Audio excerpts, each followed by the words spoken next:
શું હોળી માત્ર રંગોનો તહેવાર છે કે પછી એની પાછળ છુપાયેલી છે એક અનોખી પરંપરા? હા, ઉત્તર પ્રદેશના બરસાનામાં ઉજવાય છે લઠમાર હોલી, જે બહુ જ પૌરાણિક કથા છે અને રાધા કૃષ્ણથી જોડાયેલી છે. તો ચાલો જાણીએ હોલી સ્પેશિયલ રિપોર્ટમાં કે લઠમાર હોલીની કહાની શું છે. ફાગણ માસ શરૂ થાય અને ઉત્તર પ્રદેશના બરસાના અને નંદગાંવમાં ઉત્સાહની લહેર દોડી જાય છે. અહીં ઉજવાતી લઠમાર હોળી માત્ર તહેવાર નથી, પરંતુ સદીઓથી ચાલતી આવી રહેલી જીવંત પરંપરા છે. માન્યતા મુજબ શ્રી કૃષ્ણ પોતાના મિત્રો સાથે નંદગાંવથી બરસાનામાં શ્રી રાધા અને ગોપીઓને ચીડવવા આવ્યા હતા. ત્યારે ગોપીઓએ તેમને લાઠી લઈને હળવી મજાકમાં ભગાડ્યા હતા.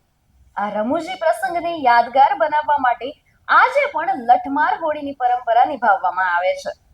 ઉત્સવની શરૂઆત મંદિરોમાં વિશેષ પૂજા અને ભજન કીર્તનથી થાય છે. ખાસ કરીને બરસાનાના રાધા રાણી મંદિર પરિસરમાં હજારો શ્રદ્ધાળુઓ ભેગા થાય છે. ત્યારબાદ નંદગાંવના પુરુષો પરંપરાગત વેશભૂષામાં બરસાનામાં પ્રવેશ કરે છે. મહિલાઓ લાઠીઓ સાથે તૈયાર રહે છે અને શરૂ થાય છે પ્રતિકાત્મક લઠમારનો રમૂજી કાર્યક્રમ. પુરુષો હાથમાં ઢાલ લઈને લાઠીના પ્રહારોમાંથી પોતાને બચાવે છે. આ સમગ્ર દ્રશ્યમાં સુરક્ષા અને પરંપરાનો ખાસ ખ્યાલ રાખવામાં આવે છે અને સ્થાનિક પ્રશાસન દ્વારા કડક વ્યવસ્થા ગોઠવવામાં આવે છે, કારણ કે હજારો દેશી વિદેશી પ્રવાસીઓ આ અનોખો ઉત્સવ નિહાળવા અહીં પહોંચે છે. રંગ, ગુલાલ, ઢોલ નગારા અને બ્રજ ભાષાના લોકગીતો સાથે આખું બરસાના રંગીન બની જાય છે. મહિલાઓના આત્મવિશ્વાસ અને પરંપરાની અનોખી ઝલક અહીં જોવા મળે છે.